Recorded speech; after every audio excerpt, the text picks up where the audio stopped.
La palabra está tomada de la Biblia latinoamericana en el Nuevo Testamento del Evangelio de Marcos desde el capítulo 3 en adelante.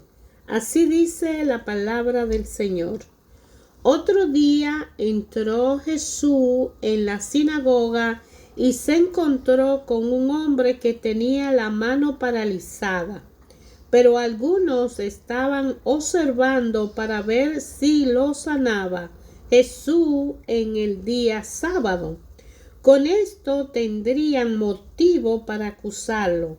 Jesús dijo al hombre que tenía la mano paralizada: ponte de pie y colócate aquí en medio. Después le preguntó: ¿qué no permite la ley hacer en día sábado? ¿Hacer el bien o hacer daño? ¿Salvar una vida o matar? Pero ellos se quedaron callados. Entonces Jesús paseó sobre ellos su mirada, enojado y muy apenado por su ceguera, y dijo al hombre: extiende la mano. El paralítico la extendió y su mano quedó sana. En cuanto a los fariseos, apenas salieron, fueron a juntarse con los partidarios de Herodes, buscando con ellos la forma de eliminar a Jesús. Jesús se retiró con sus discípulos a orilla del lago y lo siguió una gran muchedumbre de Galilea, también de Judea, de Jerusalén y de Idumea, del otro lado del Jordán y de las tierras de Tiro y de Sidón. Muchísima gente venía a verlo con solo oír todo lo que hacía. Jesús mandó a sus discípulos que tuvieran lista una barca para que toda aquella gente no lo atropelle, pues al verlo sanar a tantos, todas las personas que sufrían de algún mal se le echaban encima para tocarlo. Incluso los espíritus malos, apenas los veían, se arrojaban a sus pies y gritaban: tú eres el Hijo de Dios. Pero él no quería que lo dieran a conocer y lo hacía callar. Jesús subió al monte y llamó a los que él quiso y se le reunieron con él. Así instituyó a los 12, a los que llamó también apóstoles, para que estuvieran con él, para enviarlo a predicar, dándoles poder para echar demonios. Estos son los 12: Simón, a quien puso por nombre Pedro; Santiago y su hermano Juan, hijo de Zebedeo, a quienes puso el sobrenombre de Boanerges, es decir, hijo del trueno; Andrés, Felipe, Bartolomé, Mateo, Tomás, Santiago, el hijo de Alfeo, Tadeo, Simón el cananeo y Judas Iscariote, el que después lo traicionó. Vuelto a casa, se juntó otra vez tanta gente que ni siquiera podían comer. Al enterarse su pariente de todo lo anterior, fueron a buscarlo para llevárselo, pues decían: se ha vuelto loco. Mientras tanto, unos maestros de la ley que habían venido de Jerusalén decían: está poseído por Beelzebú, jefe de los demonios, y con su ayuda expulsa a los demonios. Jesús les pidió que se acercaran y empezó a enseñarle por medio de ejemplo. ¿Cómo puede Satanás echar a Satanás? Si una nación está con lucha internas, esa nación no podrá mantenerse en pie. Y si una familia está con divisiones internas, esa familia no podrá subsistir. De igual modo, si Satanás lucha contra sí mismo y está dividido, no puede subsistir y pronto llegará su fin. La verdad es que nadie puede entrar en la casa del fuerte y arrebatarle sus cosas si no lo amarra primero. Entonces podrá saquear su casa. En verdad les digo, se le perdonará todo a los hombres, ya sean pecados o blasfemias contra Dios, por mucho que sean. En cambio, el que calumnie al Espíritu Santo no tendrá jamás perdón, pues se queda con un pecado que nunca lo dejará. Y justamente ese era su pecado cuando decían está poseído por un espíritu malo. Entonces llegaron su madre y sus hermanos que quedaron afuera y lo mandaron a llamar. Como era mucha la gente sentada en torno a Jesús, le transmitieron este recado: tu madre y tus hermanos están fuera y preguntan por ti. Él le contestó: ¿quiénes son mi madre y mis hermanos? Y mirando a los que estaban sentados a su alrededor, dijo: estos son mi madre y mis hermanos, porque todo el que hace la voluntad de Dios es hermano mío y hermana y madre. Otra vez Jesús se puso a enseñarle a orilla del lago. Se le reunió tanta gente junto a él que tuvo que subir a una barca y sentarse en ella a alguna distancia, mientras toda la gente estaba en la orilla. Jesús le enseñó muchas cosas por medio de ejemplos o parábolas. Le enseñaba en esta forma: escuchen esto. El sembrador salió a sembrar. Al ir sembrando, una parte de la semilla cayó a lo largo del camino. Vinieron los pájaros y se la comieron. Otra parte cayó entre piedra donde había poca tierra, y las semillas brotaron enseguida por no estar muy honda la tierra. Pero cuando salió el sol, las quemó y, como no tenían raíces, se secaron. Otras semillas cayeron entre espinos. Los espinos crecieron y las sofocaron, de manera que no dieron fruto. Otras semillas cayeron en tierra buena, brotaron, crecieron y produjeron unas 30, otras 70 y otras 100. Y Jesús agregó: el que tenga oído para oír, que escuche. Cuando toda la gente se retiró, los que lo seguían se acercaron con los 12 y les preguntaron qué significaban aquellas parábolas. Él le contestó: a ustedes se le ha dado el ministerio del reino de Dios, pero a los que están fuera no se le verifican estas palabras.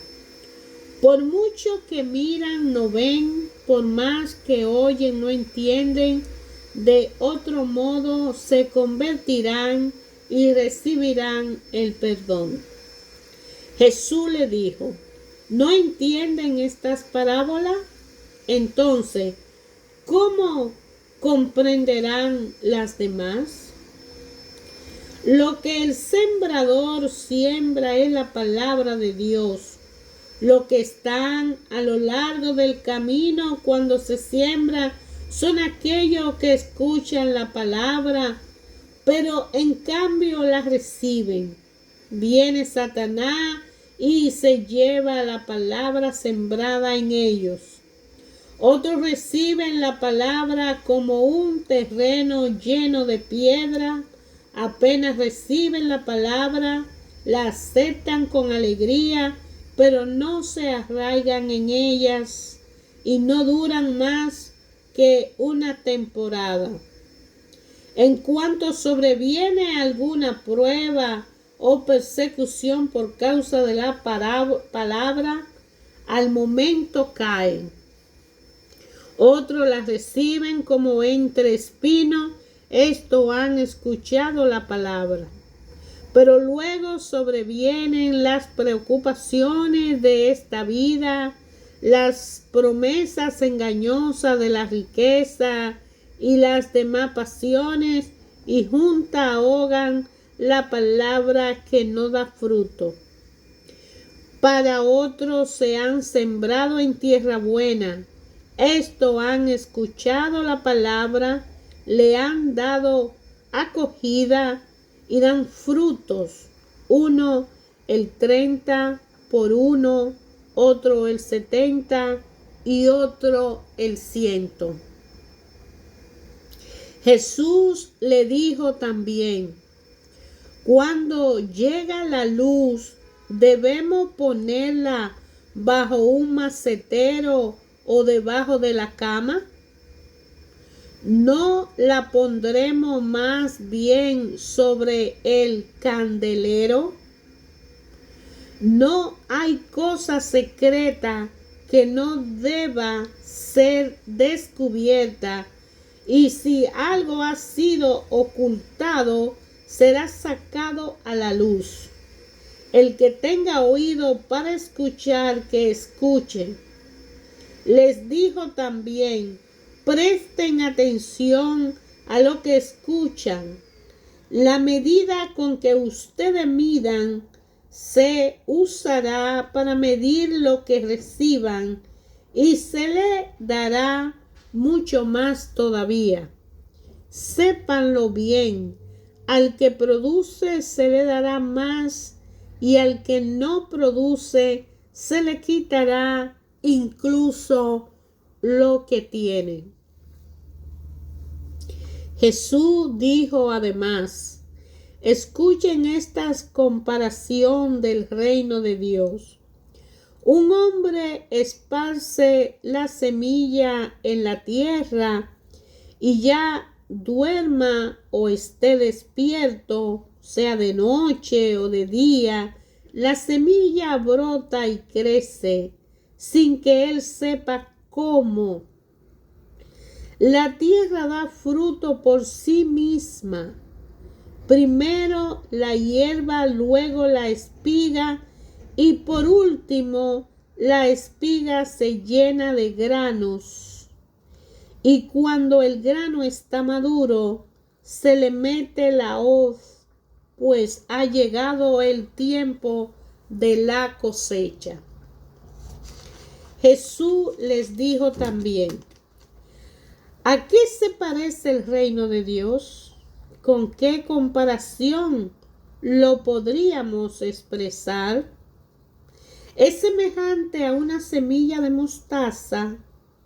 Al sembrarla, es la más pequeña de todas las semillas que se echan en la tierra, pero una vez sembrada crece y se hace más grande que todas las plantas del huerto, y sus ramas se hacen tan grandes que los pájaros del cielo buscan refugio debajo de su sombra. Jesús usaba muchas parábolas como esta para anunciar la palabra, adaptándose a la capacidad de la gente. No le decía nada sin usar parábola, pero a sus discípulos se lo explicaba todo en privado. Al atardecer de aquel mismo día, Jesús dijo a sus discípulos: crucemos a la otra orilla del lago. Despidieron a la gente y lo llevaron en la barca en que estaban. También lo acompañaban otras barcas. De pronto se levantó un gran temporal y las olas se estrellaban contra la barca, que se iba llenando de agua. Mientras tanto, Jesús dormía en la popa sobre un cojín. Los despertaron diciendo: Maestro, ¿no te importa que nos hundamos? Él entonces se despertó, se encaró con el viento y dijo al mar: Cállate, cálmate. El viento se apaciguó y siguió una gran calma. Después les dijo: ¿por qué son tan miedosos? ¿Todavía no tienen fe? Pero ellos estaban muy asustados por lo ocurrido y se preguntaban uno a otro: ¿quién es este que hasta el viento y el mar le obedecen? Llegaron a la otra orilla del lago, que es la región de los Gerasenos. Apenas había bajado Jesús de la barca, un hombre vino a su encuentro, saliendo de entre los sepulcros, pues estaba poseído por un espíritu malo. El hombre vivía entre los sepulcros y nadie podía sujetarlo, ni siquiera con cadenas. Varias veces lo habían amarrado con grillos y cadenas, pero él rompía las cadenas y hacía pedazos los grillos, y nadie lograba dominarlo. Día y noche andaba por los cerros entre los sepulcros, gritando, lastimándose con piedra. Al divisar a Jesús, fue corriendo y se echó de rodillas a sus pies. Entre gritos le decía: no te metas conmigo, Jesús, Hijo de Dios Altísimo. Te ruego por Dios que no me atormentes. Es que Jesús le había dicho: espíritu malo, sal de este hombre. Cuando Jesús le preguntó: ¿cómo te llamas?, contestó: me llamo Multitud, porque somos muchos. Y rogaban insistentemente a Jesús que no lo echara de aquella región. Había allí una gran piara de cerdo comiendo al pie del cerro. Los espíritus les rogaron: envíanos a esa piara y déjanos entrar en los cerdos.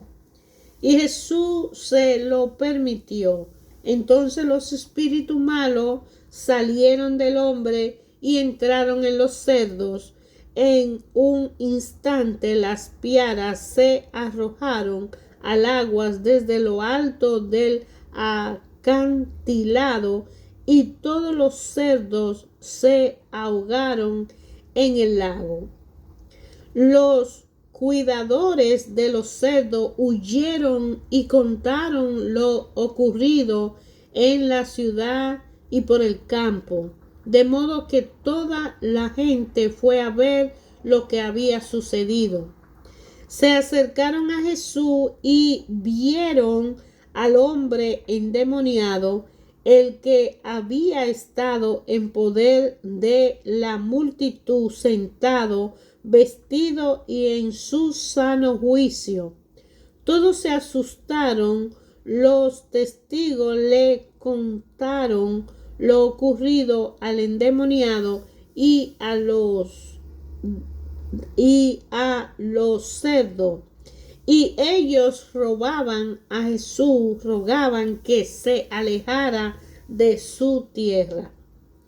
Cuando Jesús subía a la barca, el hombre que había tenido el espíritu malo le pidió insistentemente que le permitiera irse con él.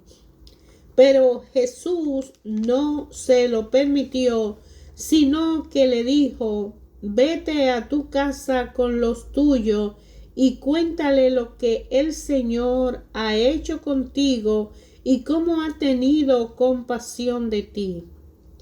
El hombre se fue y empezó a proclamar por la región de la Decápolis lo que Jesús había hecho con él, y todos quedaban admirados. Jesús entonces atravesó el lago y al volver a la otra orilla, una gran muchedumbre se juntó en la playa en torno a él. En eso llegó un oficial de la sinagoga llamado Jairo, y al ver a Jesús se postró a sus pies suplicándole: mi hija está agonizando. Ven e impon tus manos sobre ella para que se mejore y siga viviendo. Jesús se fue con Jairo. Estaban en medio de un gran gentío que lo oprimía. Se encontraba allí una mujer que padecía un derrame de sangre desde hacía 12 años. Había sufrido mucho en manos de muchos médicos y se había gastado todo lo que tenía. Pero en lugar de mejorar, estaba cada vez peor. Como había oído lo que se decía de Jesús, se acercó por detrás entre la gente y le tocó el manto. La mujer pensaba: si logro tocar, aunque solo sea su ropa, sanaré. Al momento cesó su hemorragia y sintió en su cuerpo que estaba sana. Pero Jesús se dio cuenta de que un poder había salido de él, y dándose vuelta en medio del gentío preguntó: ¿quién me ha tocado la ropa? Sus discípulos le contestaron: ya ves cómo te oprime toda esta gente, y pregunta quién te tocó. Pero él seguía mirando a su alrededor para ver quién le había tocado. Entonces la mujer, que sabía muy bien lo que le había pasado, asustada y temblando, se postró ante él y le contó toda la verdad. Jesús le dijo: hija, tu fe te ha salvado. Vete en paz y queda sana de tu enfermedad. Jesús estaba todavía hablando cuando llegaron algunos de la casa del oficial de la sinagoga para informarle: tu hija ha muerto. ¿Para qué molestar ya al maestro? Jesús se hizo el desentendido y dijo al oficial: no tenga miedo, solamente ten fe. Pero no dejó que lo acompañaran más que Pedro, Santiago y Juan, el hermano de Santiago. Cuando llegaron a la casa del oficial, Jesús vio un gran alboroto, unos lloraban y otros gritaban. Jesús entró y le dijo: ¿por qué este alboroto y tanto llanto? La niña no está muerta, sino dormida. Y se burlaban de él, pero Jesús lo hizo salir a todo, tomó consigo al padre, a la madre y a los que venían con él, y entró donde estaba la niña. Tocándola de la mano, dijo a la niña: Talita cumi, que quiere decir: niña, te lo digo, levántate. La jovencita se levantó al instante y empezó a caminar. Tenía 12 años. ¡Qué estupor más grande! Quedaron fuera de sí, pero Jesús le pidió insistentemente que no lo contaran a nadie y le dijo que dieran algo de comer a la niña. Al irse Jesús de allí, volvió a su tierra y sus discípulos se fueron con él. Cuando llegó el sábado, se puso a enseñarle en la sinagoga y mucha gente lo escuchaba con estupor.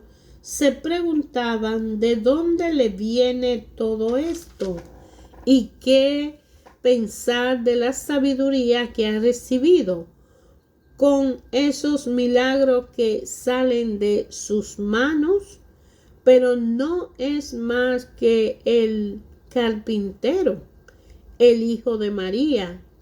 Es un hermano de Santiago, de José, de Judá y Simón. Y sus hermanas no están aquí entre nosotros. Se escandalizaban y no lo reconocían. Jesús le dijo: si hay un lugar donde un profeta es despreciado, es en su tierra, entre sus parientes y en su propia familia. Y no pudo hacer allí ningún milagro, tan solo sanó a unos pocos enfermos imponiéndole las manos. Jesús se admiraba de cómo se negaban a creer. Jesús recorría todos los pueblos de los alrededores enseñando. Llamó a 12 y comenzó a enviarlos de 2 en 2, dándole poder sobre los espíritus malos. Le ordenó que no llevaran nada para el camino, ni morral, ni dinero, que llevaran calzado, corriente y un solo manto. Y le decía: quédense en la primera casa en que les den alojamiento hasta que se vayan de ese sitio, y si en algún lugar no lo reciben ni lo escuchan, no se alejen de allí sin haber sacudido el polvo de sus pies. Con esto darán testimonio contra ellos. Fueron pues a predicar, invitando a la conversión, expulsaban a muchos espíritus malos y sanaban a numerosos enfermos, ungiéndole con aceite. Hermanos, ayer, hoy, siempre, la palabra del Señor Jesús es fuente de vida, medicina y sanación espiritual para nuestro ser. Dios, en su infinita misericordia que se renueva cada mañana, nos regaló a través de su Hijo la felicidad de una relación íntima con Él, a cada uno de nosotros, a través del arrepentimiento de nuestro pecado y el nacimiento de un hombre nuevo en nuestro corazón, porque espiritualmente siempre estamos unidos al Dios Padre omnipotente debido a que somos chispa divina de Dios. Pero en nuestro cuerpo carnal hay un pecado y una tendencia, una debilidad por hacer las cosas incorrectas que son pecaminosas, que son la falta de fe en la verdad, de creer en el Dios, en el Padre, en el Hijo, en el Espíritu Santo. Al tener una falta de fe, hay una debilidad en el cuerpo carnal y una acción de hacer lo incorrecto por la falta de conocimiento que nos nubla la mente y presenta una oscuridad donde no podemos ver la luz. Y entonces nosotros nos separamos de las manos del Padre, que siempre están abiertas y dispuestas para todo y cada uno de nosotros. Y al alejarnos tanto, pues el pecado viene a ser una separación entre el Padre y nosotros que somos sus hijos. Pero Jesús, que ha venido con amor voluntariamente a dar su vida santa, porque no cometió pecado, porque duró 33 años sin cometer un pecado, porque era puro y vino de Dios para la tierra a buscarnos, a enseñarnos, a educarnos, a mandarnos a estudiar las escrituras, a aprender y a ponerla en práctica en las tres bases importantes: cerebro, corazón y manos y pies. Que eso significa la parte del cerebro: pensar, leer, entender. El corazón: sentir el amor de Dios. ¿Por qué? Para crecer y aumentar nuestra fe. Y la acción, que a través de las manos y los pies nos lleven a hacer las cosas santas, correctas y obediencia al Padre, por respeto al Hijo, al Espíritu Santo y a Él.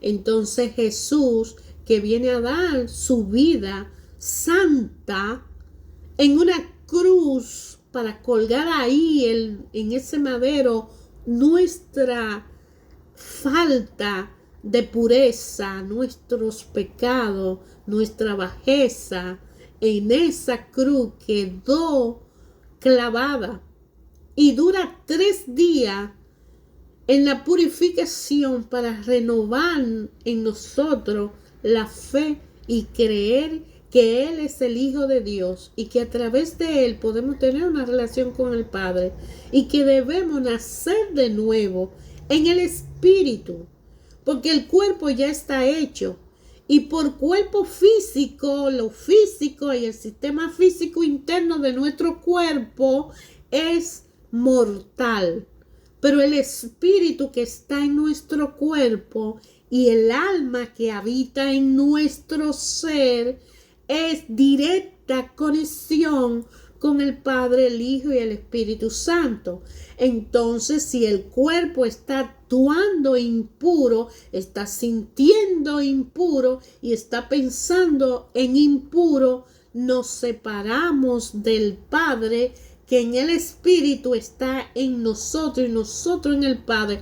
Por ende, debemos nosotros, por voluntad propia, limpiar el espacio del Dios Padre, Hijo, Espíritu Santo que habita en nosotros, para activarlo y actuar en un nacimiento nuevo. Y ese nacimiento nuevo en nosotros es en el pensamiento, en el sentimiento de sentir en nuestro corazón y en las acciones que hacemos con nuestras manos y nuestros pies y nuestro cuerpo. Nuestro cuerpo es el templo del Espíritu Santo, y por ende la purificación de nuestro cuerpo, la transformación de un hombre nuevo, es la puerta que se abre a Jesús para que entre y cene con nosotros y nosotros con Él, y así nosotros poder entrar y tener una relación con el Padre. Y viene ese Espíritu Santo del Hijo y el Padre se apodera de nuestro ser y nos capacita para actuar y hacer la voluntad de Dios. Pero sin nuestra voluntad no podemos aumentar la fe. Y sin fe no podemos creer en Dios. Y si no conocemos a Dios a través de la palabra, no podríamos entenderlo.